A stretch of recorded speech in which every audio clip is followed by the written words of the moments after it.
Doctonas Friganesti. The Glenwood Springs Community Center had a ballroom that smelled like old wood and fresh flowers, and on the night of my rehearsal dinner, it was full of people who loved us, candles on every table. My aunt's homemade centerpieces, little mason jars of wildflowers she'd driven 4 hours to deliver. Owen stood at the front talking to his college roommate, laughing at something, and I thought, tomorrow I marry this man, and I felt so steady I almost cried from the steadiness alone. That was the last time I felt completely steady for a while. My name is Audrey. I'm 32. I work as a grants coordinator for a nonprofit that funds after-school programs in rural Colorado. It's the kind of job where you measure success in small increments. One more kid who is somewhere safe to go after 3 o'clock. I'm good at it because I'm good at documentation, at building cases, at proving that something is real even when people would rather look away. I grew up in a house where looking away was a survival skill. My brother Caleb is 4 years older than me. He's the kind of person who fills a room without trying, the kind of person my parents described as magnetic. Entrepreneurial spirit, my mother used to say, whenever Caleb launched something new. Car detailing business at 19, gone by 20, a food truck at 24 that lasted 8 months, a real estate side hustle that never quite materialized into anything. My father called it ambition. I called it a pattern, but I was the younger sister, and in our family, younger sisters didn't name patterns out loud. What I was, growing up, was reliable. I got the good grades.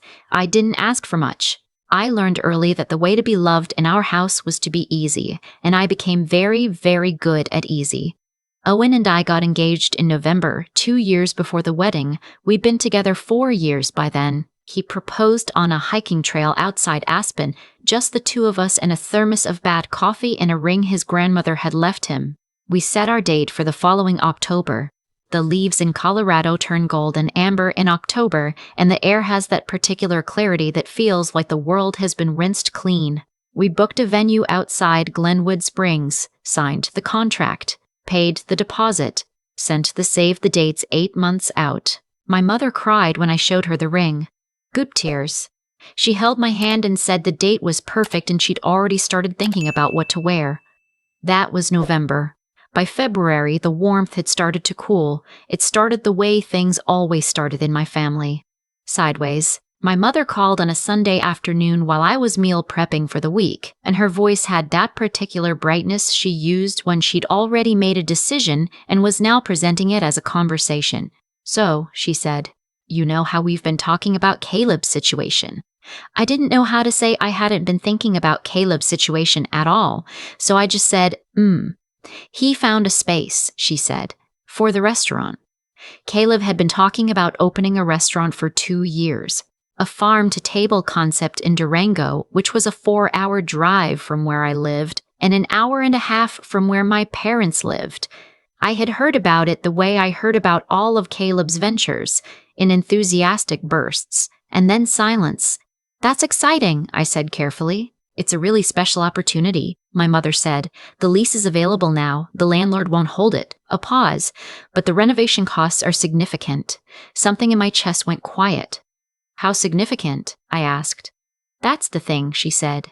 And her voice dropped just slightly, the way it did when she was about to say something she didn't quite want to say out loud. We've been thinking about your grandmother's fund. I set down the knife I was holding. My grandmother on my father's side had passed away 6 years earlier. I remembered the week she died, the house full of people, my father and his siblings gathered around a kitchen table with papers I wasn't invited to look at. Afterward, my mother had told me almost as an aside, almost like it wasn't important, that my grandmother had set aside some money for me, a fund, she'd called it, for a major life moment. Wedding, house, that sort of thing. She'd said it breezily, like it was a small thing, and I'd nodded and filed it away and never asked a single question because in my family, asking to see proof of something was the same as calling someone a liar. What about it? I asked.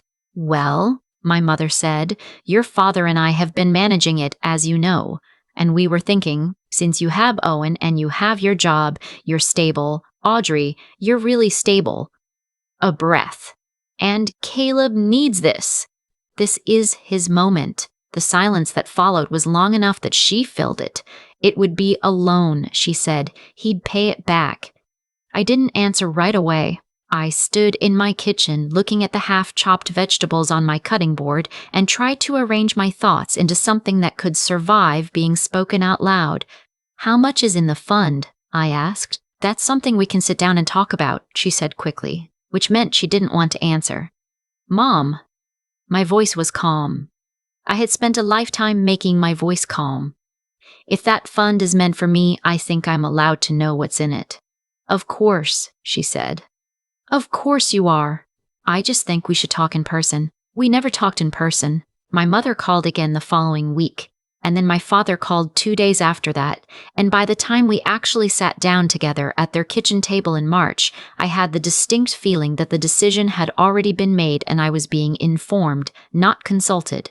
My father sat across from me with his hands folded the way he did when he was being official.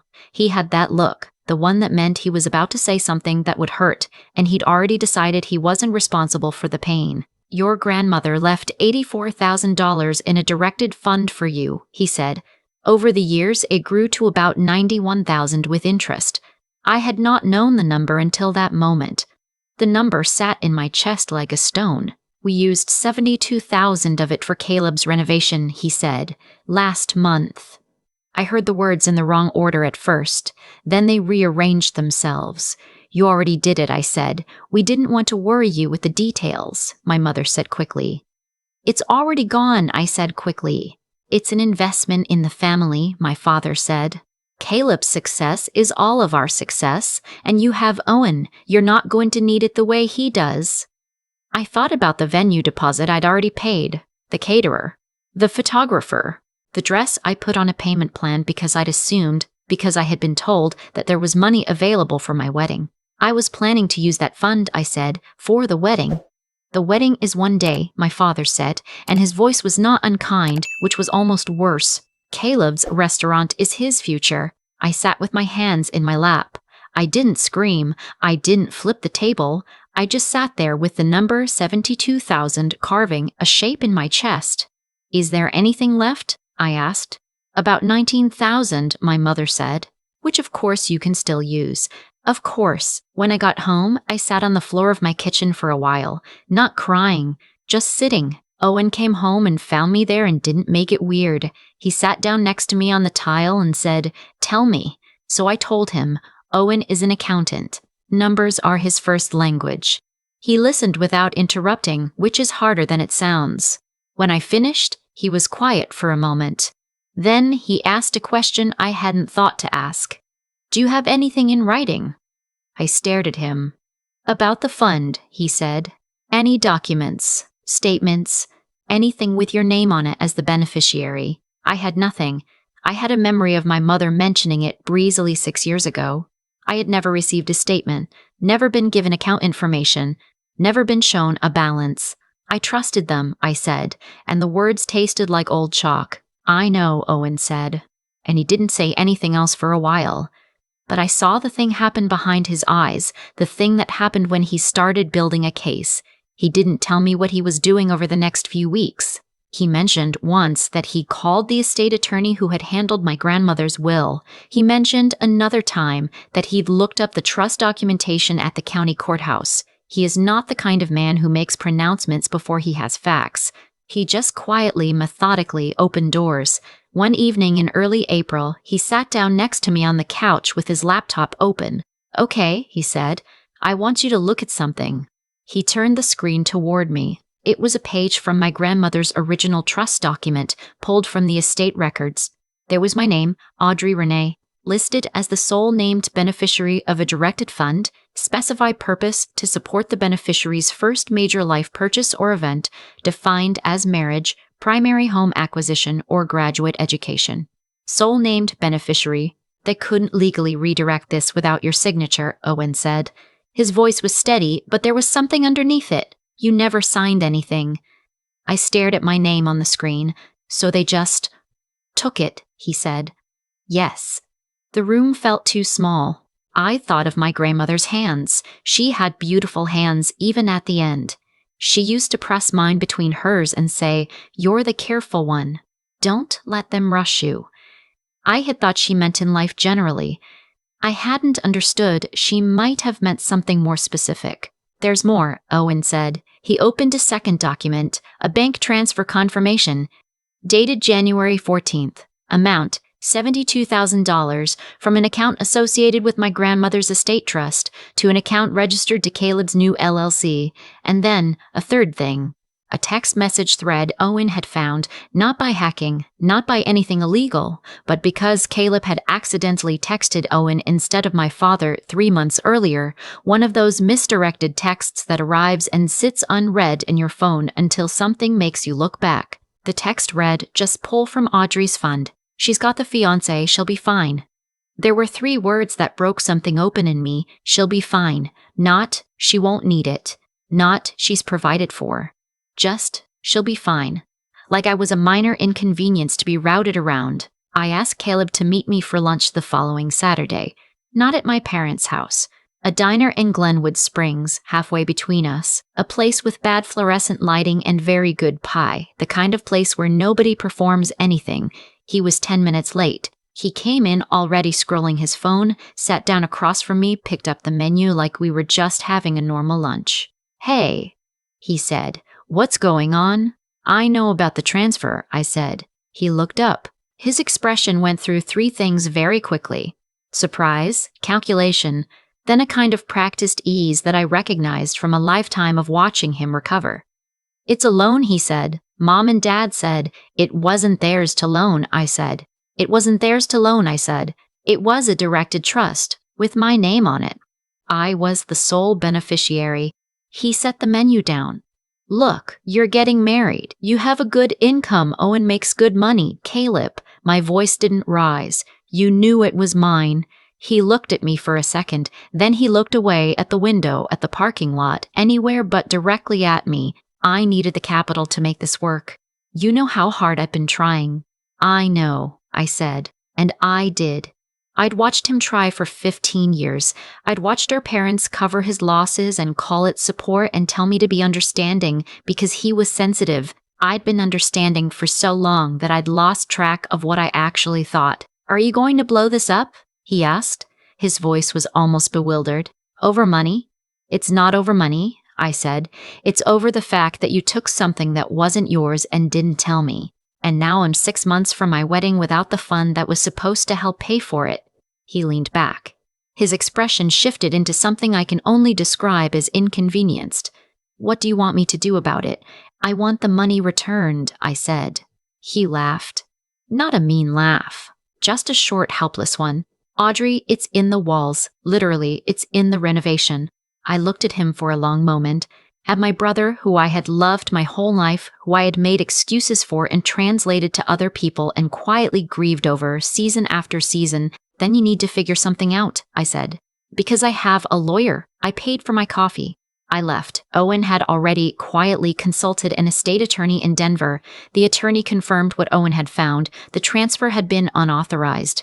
My parents had a fiduciary responsibility they had violated. The documentation was clean. The paper trail was clear. The demand letter went out in May. My parents called the same day it arrived. My mother's voice was not the voice of someone who felt they'd done something wrong. It was the voice of someone who felt they'd been attacked. "How could you do this to your family?" she said. "I didn't do anything to the family," I said. "I'm asking for what's mine." "Your brother is trying to build something," she said, "and you're going to destroy it over a technicality." A technicality, $72,000, my grandmother's intentions, my name on a document. A technicality. My father called 20 minutes later. He didn't lead with emotion. He led with warning. "You're making a mistake," he said. "This is not how families handle things." "How do families handle it?" I asked. "They talk," he said. "They compromise. They don't get lawyers involved." "I tried talking," I said. "You told me after it was already done." A silence. "Then, we thought you'd understand." "I understand perfectly," I said. And I meant it differently than he thought. The weeks before the wedding were the quietest my family had ever been around me. My mother stopped sending vendor suggestions. My father stopped asking about logistics. Caleb texted twice, once to say the demand was unreasonable, once to say he was sorry things had gotten weird. I replied to neither. Owen and I made a decision together. The same night we decided to let the lawyer process move forward. We decided that if my family came to the wedding, we would be gracious. We would not mention the demand letter. We would not make the day about the money, but we would not beg them to come, and we would not beg them to come, and we would not pretend nothing had happened. My parents came to the wedding. I want to be clear about that, because it would be easier narratively if they hadn't, if they had boycotted, if there had been an empty row in the front. But they came, my mother in a blue dress she'd bought before any of this, my father in the suit he wore to every formal event. They sat in the front row, they watched me walk down the aisle. And halfway through the ceremony, right in the middle of the officiant saying something about commitment, my mother started crying. Not quietly, the kind of crying that makes people turn and look, the kind that pulls focus. My aunt leaned over to check on her. My cousin passed a tissue. The officiant paused. It wasn't grief. It wasn't joy. It was performance. The same performance I'd watched my whole life. The performance that said, "Look how much I feel. Look how present I am. Surely that counts for something." I kept my eyes on Owen. We finished the ceremony. We said our vows. We kissed. The mountains behind the venue were gold and amber, exactly like I'd imagined, and the air was cold and clean, and I was married and it was real. At the reception, people moved around the room with the slightly careful energy that follows a public moment of family tension. My parents worked the room the way they always did, charming, warm, telling stories. My father shook Owen's hand like nothing was between them. My mother hugged me and whispered, "You look so beautiful." And I said thank you, because I did, and because I am not in the habit of refusing true things. We had dinner. We cut the cake. Owen's best man gave a speech about the time Owen reorganized the entire camping trip itinerary, because the original plan had a 2-hour window where no one had assigned snack duty, and everyone laughed, and it was warm and real. Then Owen stood up. He didn't look angry. He doesn't do anger publicly. He does something more unsettling. He looks composed the way a surgeon looks composed, like he has already seen every possible outcome and chosen the one that's most correct. He took the microphone from the stand. "Before I give my actual toast," he said, "I want to say something, and I want to say it here in this room with the people who matter most to us present." The room quieted in that particular way it does when it senses something real is coming. Conversations tapered. Glasses settled. "Some of you noticed something during the ceremony," Owen said. "Some of you didn't. But you all deserve the full picture, because you drove from Denver and Austin and Portland to be here, and you showed up for Audrey, and so you should know what that means." My hands were folded in my lap, tight. "Audrey's grandmother passed away 6 years ago," Owen said. "And she left Audrey a fund, $91,000, held in a directed trust with Audrey's name on it as the sole beneficiary. It was meant for exactly this, a wedding, a first home, a major life event." He paused. The room was very still. 8 months ago, without Audrey's knowledge or signature, that fund was redirected. $72,000 was transferred to her brother's business account. He looked out at the room, not at my parents specifically, just at the room. Audrey found out in March. She came to me, and what I saw, when I looked at the paperwork, was not a family misunderstanding. It was a clear violation of the trust terms, her name on a document that protected her ignored. Someone at the back of the room shifted in their chair. Owen reached into the inside pocket of his jacket and produced a single folded paper. He held it up briefly, not long enough to read, just long enough to see. "This is a page from her grandmother's trust," he said. "Her name. Sole beneficiary. Every transfer requires her signature. She never signed anything." He put the paper back in his pocket. "I'm not saying this to embarrass anyone," he said, and his voice was steady, not cold. "I'm saying it because Audrey has spent her whole life absorbing things quietly and calling it maturity. She has a gift for making herself smaller than she is so that the room stays comfortable. And I asked her, 8 months ago, whether she wanted to fight this, and she said yes, and I want everyone in this room to know that's not who she became today." He looked at me. "It's who she always was." The room did not erupt. It didn't gasp dramatically or burst into applause. It did something quieter and more powerful. It simply absorbed what it had heard, and then it turned, not loudly but unmistakably, toward me. I felt it the way you feel a shift in temperature. The slow collective movement of understanding. My mother had stopped crying. My father was looking at the tablecloth. My eyes burned. I pressed my thumb against the band of my wedding ring, still new, still strange, and I breathed. Owen set the microphone down and sat next to me and said quietly, "You okay?" "No," I said. And then, "Yes." He laughed softly. "Good enough." The rest of the reception was exactly what it was, real and complicated and ours. People hugged me more carefully than usual, and complicated and ours.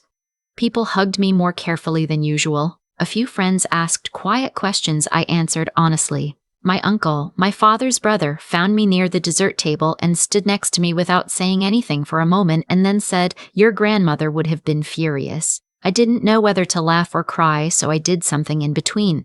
My parents left before the dancing started. They didn't say goodbye to me.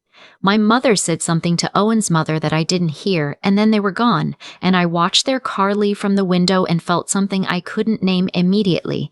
It wasn't relief exactly. It was more like the moment after you finally remove a splinter you've been working around for so long you forgot it was there, a strange soreness. The memory of pain without the pain itself. The restitution agreement was finalized 7 weeks after the wedding. My parents signed it after their attorney advised them that the trust documentation was unambiguous. Caleb made arrangements to return the money in a structured payment schedule. Not ideal, not immediate, but legally binding. The fund was restructured with an independent trustee. No one in my family could touch it again without my explicit written consent. My mother called the week after the agreement was signed. Her voice was different than it had ever been. Not warm, not bright, just exhausted. "I want you to know," she said, "that we did what we thought was right for the family." "I know," I said, "and I think what Owen did at the reception." She stopped. "He told the truth," I said. A long silence. "You've changed," she said finally. I thought about that for a moment. "No," I said. "I've stopped pretending I hadn't. I don't have a clean resolution to offer about my family. My parents and I are in the kind of relationship now that requires maintenance, careful, occasional contact, conversations that stay on surfaces." Caleb and I exchanged Christmas texts. My father asked about my job. My mother sent a photo of a pie she'd made from a recipe my grandmother used to use, and I looked at it for a long time before responding. I think of my grandmother often. Her hands, her particular way of paying attention, the way she used to watch my parents talk about Caleb and then look at me with an expression I'd always read as sympathy but now understand was something more intentional. She wrote my name on a document. She specified my needs, my moments, my life. She did it in the formal, legal, permanent way that means I meant this and I want it to stand. She couldn't have known my parents would ignore it, but I think she might have suspected. And I think the document was, in part, her way of telling me something she maybe never found the words to say directly. You matter. Your life matters. The moments in it matter. Don't let them tell you otherwise. Owen and I are looking at houses now. There are spreadsheets. His are better than mine, which says a lot given my professional relationship with spreadsheets. We have a list of things we want. A yard. Good light. A kitchen big enough that 2 people can cook in it without negotiating airspace. We have the money. It's sitting in an account with my name on it, protected, documented, exactly where it was always supposed to be. And when people ask how the wedding was, I tell them the truth. It was the most honest day of my life. Not because everything was perfect, because for the first time, nothing was hidden. There's a version of this story where I stay quiet, where I find out about the $72,000, feel the sick drop of it in my stomach, and then slowly talk myself into understanding, into being reasonable, into being the easy one, which is what I'd been trained to be since I was old enough to notice that Caleb got the room with the window, and I got the one that faced the fence, and nobody thought that was worth mentioning. I almost lived that was worth mentioning. I sat on my kitchen floor for a long time after I found out. Not crying, just sitting with the shape of it, the way you sit with something that's too large to process standing up. And the old voice in me, the one that had been building arguments on my family's behalf my entire life, started doing what it always did. He needs it more. You have Owen. You're stable. Don't make it a thing. What stopped me wasn't anger. Anger would have burned out. What stopped me was something quieter and more durable. The specific, clarifying fact of my name on a piece of paper. My grandmother had written it there. She'd specified it. She had done the work of saying, in legal language, in permanent ink, "This one is for Audrey." And that act, which I hadn't known about for 6 years, turned out to be the most honest thing anyone in my family had ever done for me. I think about cause and effect a lot now. Not in a mystical way, just in the plain practical sense that choices have consequences, and the consequences don't care whether you intended them. My parents made a choice. They decided that Caleb's next venture mattered more than my grandmother's instructions. They decided I was stable enough to absorb the loss. They decided not to tell me. Each of those decisions was a cause, and what followed, the demand letter, Owen's speech at the reception, the restitution agreement, the fractured quiet that now lives where our relationship used to be, those were the effects, not punishment, just physics. And my silence for all those years had its own causality. Every time I swallowed something and called it maturity, I was teaching everyone around me what I would tolerate. That's not blame. I did what I knew how to do. But it's true. The shape you hold long enough starts to feel permanent, and people stop questioning whether you chose it. What Owen did at the reception was not about drama. It was about refusing to let a lie have a quiet death. He understood, before I fully did, that the people in that room had traveled from Denver and Austin and Portland to witness something real, and they deserved to see the real thing. He held up a piece of paper with my name on it and said, plainly, she was here all along. This was always hers. I've thought about what it takes to do what he did. Not the courage of it, but the intelligence, the patience to gather facts before speaking, the steadiness to say hard things without cruelty, the understanding that truth, spoken clearly and without performance, does its own work. That's not something you're born with. It's something you choose repeatedly until it becomes who you are. I'm still choosing it. Every time I don't explain myself to my father, every time I let my mother's silence sit without rushing to fill it, every time I look at the account with my name on it and feel, instead of guilt, just the plain recognition that I was right to ask for it back. My grandmother knew something. She couldn't say it directly, maybe, but she said it the only way that would last. She put my name on a document. She made it official. She said, "This matters. I'm trying to live like I believe her.